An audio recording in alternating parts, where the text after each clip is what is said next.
Hello friends, स्वागत है आप सबका हमारे चैनल एक्सेल मुकुल में। मेरा नाम है दोस्तों मुकुल जैन। दोस्तों आज का टॉपिक जो है वो इम्पॉर्टेंट है और आज हम जो बात करने वाले हैं वो बात करने वाले हैं पाइवट टेबल की। पाइवट टेबल कैसे बनाई जाती है और इसको कैसे यूज़ किया जाता है एक्सेल में। दोस्तों जैसा कि आप जानते हैं पाइवट टेबल जो है बहुत इंपॉर्टेंट ऑप्शन है और ये हर एक कंपनी में यूज़ होता है। बेसिकली ये जो ऑप्शन यूज़ होता है वो समराइज रिपोर्ट बनाने में यूज़ होता है। तो उससे पहले आपको ये जानना पड़ेगा कि समराइज रिपोर्ट आखिर किसे कहते हैं। तो समराइज रिपोर्ट बनाने से पहले आप ये एक बार डेटा समझ लीजिए, उसके बाद आपको समराइज रिपोर्ट भी आ जाएगी किसे कहते हैं, और उसके बाद हम बात करेंगे पाइवट टेबल कैसे बनाई जाती है एक्सेल में। तो ये जो डेटा हमारे पास दिया गया है वो दिया गया है एम्प्लॉयज़ का, एचआर का डेटा है, ह्यूमन रिसोर्सेज का डेटा है। और डेटा में फील्ड कौन कौन सी हैं इसको आपको बहुत अच्छी तरीके से समझना पड़ेगा अगर आपको पाइवट टेबल सीखनी है।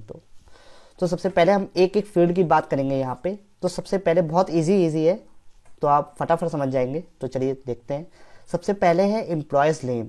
एम्प्लॉयज़ नेम का मतलब है जो भी एम्प्लॉयज़ हमारे काम करते हैं उनके यहाँ पे नेम डिफाइन किए गए हैं। और ये जो नेम है वो कितने हैं टोटल, ये हमारे 750 हैं। यहाँ पे आप देख सकते हो 750 लिखा हुआ है। यहाँ पे इतने एम्प्लॉयज़ हमारे पास दिए हुए हैं। उसके बाद अगर हम बात करें कि कौन सा एम्प्लॉय कौन से डिपार्टमेंट में, डिपार्टमेंट का मतलब वो किस डिपार्टमेंट में है, जैसे एक्सपोर्ट में है कि आईटी में है, एडमिनिस्ट्रेशन में है, तो इस तरीके से हमारे पास डिपार्टमेंट दिए गए हैं। और उसके बाद डेजिग्नेशन दी गई हुई है कि कौन सा एम्प्लॉयज़ क्या है, मैनेजर है, ऑफिसर है कि एग्जीक्यूटिव है, इस तरीके से। उसके बाद सैलरी उसकी है, एज है उसकी। उसके बाद उसका जेंडर है कि मेल है कि फीमेल है, ब्लड ग्रुप ए है कि ए पॉजिटिव है, बी पॉजिटिव, तो वो दिए गए हैं यहाँ पे ब्लड ग्रुप। पेमेंट है यहाँ पे कि फुल टाइम काम करता है बंदा कि पार्ट टाइम काम करता है। उसके बाद उसकी ज्वाइनिंग, कब वो ज्वाइन किया था उसने। उसके बाद स्टेटस का कि वो न्यू है, न्यू हायरिंग है कि ओल्ड हायरिंग है।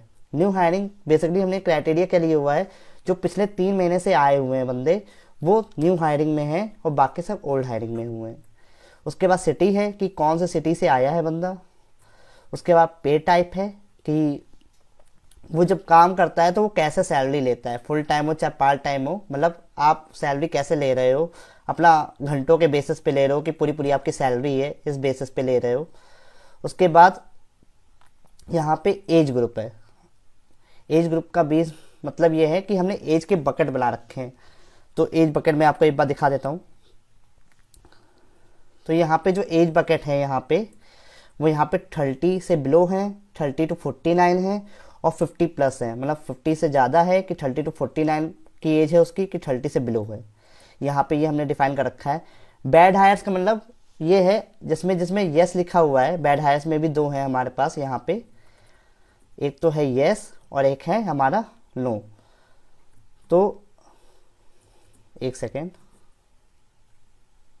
ये देखिए दोस्तों यहाँ पे तो बैड हायर्स में भी 2 है हमारे पास, एक है यस एक है नो। तो इसका मतलब ये है कि अगर बैड हायर्स है, मतलब अगर कोई बंदा बिना बताए चला जाता है, नौकरी छोड़ देता है, तो वो बैड हायर्स में आ जाता है, वो यस हो जाता है और बाकी सब लो जो बताए जाते हैं उसका है नो। तो ये सब है हमारे पास, ये हमारा हो गया पूरा डेटा। अब हम बात करते हैं कि समरी किसे कहते हैं, समराइज रिपोर्ट किसे कहते हैं।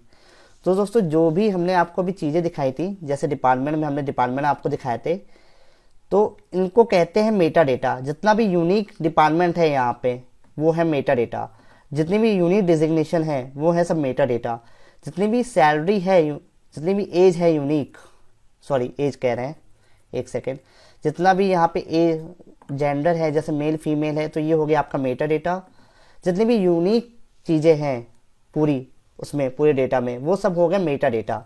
और मेटा डेटा वाइज आपसे कोई रिपोर्ट अगर मांगी जाती है या फिर आप कोई रिपोर्ट बनाते हो तो वो सब कहलाती है समरी रिपोर्ट। जैसे एग्जांपल के लिए हम मान लेते हैं, जैसे आपसे मांगा गया कि हर डिपार्टमेंट में कितने एम्प्लॉयज़ वर्क करते हैं। जैसे अभी आपको हमने दिखाया था यहाँ पे 750 यहाँ पे एम्प्लॉयज़ हैं। यहाँ पे अगर आप देख पा रहे हो तो 750 एम्प्लॉयज़ हैं यहाँ पे टोटल। और 750 में से कितने एम्प्लॉयज़ ऐसे हैं जो कि फाइनेंशियल में है, फाइनेंस में है, क्वालिटी में है, मार्केटिंग में है, एक्सपोर्ट में है।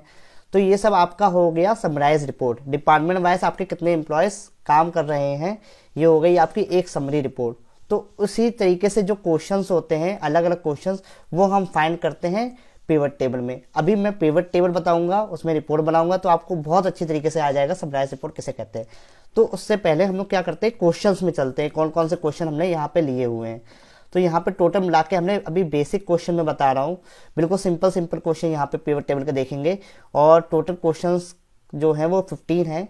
इन 15 क्वेश्चंस के बाद आपको बेसिक पिवट टेबल तो बनानी आ ही जाएगी। तो सबसे पहले यहाँ पे क्वेश्चन है, how many employees are in each department, मतलब हर एक डिपार्टमेंट में कितने एम्प्लॉयज यहाँ पे काम कर रहे हैं।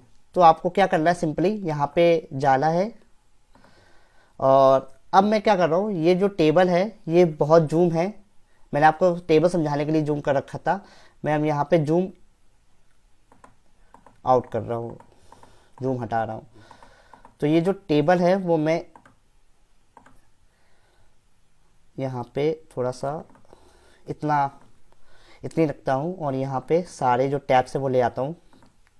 तो अब आपको क्या करना है, ये पूरी टेबल यहाँ पे सिलेक्ट करनी है कंट्रोल ए से, ये पूरी टेबल सिलेक्ट हो जाएगी। उसके बाद जाना है आपको इंसर्ट में, उसके बाद जाना है यहाँ पे पिवट टेबल में। यहाँ पे जितना भी डिफरेंस होगा टेबल का वो सब यहाँ पे आपको दिख जाएगा। उसके बाद क्या करना है दोस्तों, यहाँ पे न्यू वर्कशीट में जाना है। न्यू वर्कशीट का मतलब नई वर्कशीट में ये पिवट टेबल बनेगी। और आपको अगर इसी में बनानी है तो आप यहाँ पे एग्जिस्टिंग लिख सकते हैं। और अभी फिलहाल मैं यहाँ पे न्यू कर रहा हूँ और ओके प्रेस कर दे रहा हूँ। तो यहाँ पे आपके पास इस तरीके से जब आप पहली बार बनाओगे तो इस तरीके से आपके पास पिवट टेबल आएगी। तो अभी मैं क्या कर रहा हूँ, यहाँ पे पिवट टेबल फील्ड में यहाँ पे लेके आ जा रहा हूँ, क्योंकि मुझे इसी में पूरा आपको समझाना है। अब आपको यहाँ पे फील्ड दिख रही होंगी, employees name, department, designation, salary, age, ये सब क्या है, ये सब वही है जो आपने हेडर्स में देखा था अभी आपने दोस्तों। जब आप हेडर्स देखोगे तो ये आपको हेडर्स दिखेंगे, एक सेकेंड, ये देखिए हर हेडर आपको दिख रहा है। तो यही सब आपको यहाँ पे दिया गया है, ये देखिए दोस्तों, यहाँ पे यही सब दिया गया है। यहाँ पे employees name, department, designation, salary, तो यही सब आपको यहाँ पे दिया गया है। और इन सब का यूज़ इन 4 जो बॉक्सेस बने हुए हैं हम उसमें करेंगे रिपोर्ट बनाने के लिए। तो सबसे पहले मैं रिपोर्ट बनाता जाता हूँ, उसके रिपोर्ट जैसे ही मैं बनाऊंगा वैसे ही आपको आ जाएगा इन चारों बॉक्सेस का यूज़, क्योंकि एक एक करके अगर मैं समझाऊंगा तो आपको कुछ नहीं समझ में आने वाला है। तो मैं जाता हूँ क्वेश्चंस में। तो इसमें सबसे पहले दिया गया है हाउ मैनी एम्प्लॉयज़, मतलब कितने एम्प्लॉयज़ ऐसे हैं मतलब जो कि अलग अलग डिपार्टमेंट में हैं। तो सबसे पहले हमें क्या चाहिए, यहाँ पे डिपार्टमेंट चाहिए। तो यहाँ पे डिपार्टमेंट देख लेते हैं कैसे लाएंगे पूरे। तो यहाँ पे डिपार्टमेंट जो फील्ड है आपकी, ये जो डिपार्टमेंट फील्ड है इसको मैंने क्या किया, यहाँ पे ड्रैग किया और नीचे गया और यहाँ पे रोज में लाके रख दिया। तो होगा क्या, उससे जितने भी आपके डिपार्टमेंट होंगे सब रो वाइज आ जाएंगे दोस्तों। फिर से मैं एक बार करके दिखा देता हूँ। ये डिपार्टमेंट मैंने उठाया और यहाँ पे मैंने ड्रैग करके यहाँ रख दिया। तो जितने भी डिपार्टमेंट आपके यूनिट डिपार्टमेंट थे वो सब यहाँ पे आ गए हैं। अब क्या चाहिए, हमें नंबर ऑफ एम्प्लॉयज़ चाहिए केवल। तो हम क्या करेंगे, जो एम्प्लॉय हैं उनको यहाँ पे ड्रैग करके यहाँ पे वैल्यू में डाल देंगे। वैल्यू में क्यों डाल रहे हैं, कुछ भी आपको जोड़ना है, घटाना है, यहाँ पे कुछ भी वैल्यू में लाना है, कुछ भी नंबर्स में लेके आना है, तो आप यहाँ पे वैल्यू में यहाँ पे इसको लाके ड्रैग करोगे। तो ये देखिए दोस्तों, यहाँ पे जितने भी हमारे रिकॉर्ड थे रिकॉर्ड वाइज हमारे सब आ गए। और रिकॉर्ड किसके थे, एम्प्लॉयज़ के थे। तो यहाँ पे एम्प्लॉयज़, नंबर ऑफ एम्प्लॉयज़ आ गए। टोटल 750 हैं और हर एक डिपार्टमेंट में इतने एम्प्लॉय हैं। जैसे एडमिनिस्ट्रेशन में आपके 66, एक्सपोर्ट में 77, फाइनेंशियल में आपके 62, ह्यूमन रिसोर्सेज में 61। इस तरीके से आपको यहाँ पे नंबर ऑफ एम्प्लॉयज़ दिए गए हैं। तो ये था हमारा पहला क्वेश्चन। मैं आशा करता हूँ ये आपको पहला क्वेश्चन समझ में आया होगा। अब चलते हैं हम अपने सेकंड क्वेश्चन की तरफ। तो सेकंड क्वेश्चन हमें ये दिया गया है कि how many salary given in each department, मतलब अब तो अभी तो हम यहाँ पे एम्प्लॉयज़, नंबर ऑफ एम्प्लॉयज़ लेके आए थे। अब हमें क्या चाहिए, हम यहाँ पे एम्प्लॉयज़ हटाने के लिए क्या करेंगे, यहाँ पे काउंट ऑफ एम्प्लॉय जो है वो हटा देंगे। और मैं पूरी जो पिवट है वो पूरी यहाँ पे ब्लैंक कर दे रहा हूँ, क्योंकि फिर से मैं समझा रहा हूँ अभी। तो अब हमें चाहिए डिपार्टमेंट और चाहिए उनकी सैलरी। तो सिंपल से चीज़ है, पहले आप क्या करोगे, डिपार्टमेंट ले आओगे रो वाइज मतलब ये देखिए पूरे जो डिपार्टमेंट है वो आ गए। और अब आपको सैलरी चाहिए तो आप सैलरी आप यहाँ पे फील्ड उठाओगे और यहाँ पे वैल्यू पे सीधे जाके छोड़ दोगे, तो आपकी जितनी भी सैलरी आ जाएगी, सैलरी आपका यहाँ पे निकल आएगी डिपार्टमेंट वाइज। और इसके आगे अगर आप नंबर ऑफ एम्प्लॉयज़ भी चाहिए तो यहाँ पे नंबर ऑफ एम्प्लॉयज़ लाने के एम्प्लॉय नेम को यहाँ पे इसके ऊपर, इसके नीचे या फिर इसके ऊपर आप छोड़ सकते हो। तो इसके पहले छोड़ेंगे तो नंबर ऑफ एम्प्लॉयज़ यहाँ पे आ गए और सैलरी आपकी यहाँ पे आ गई है।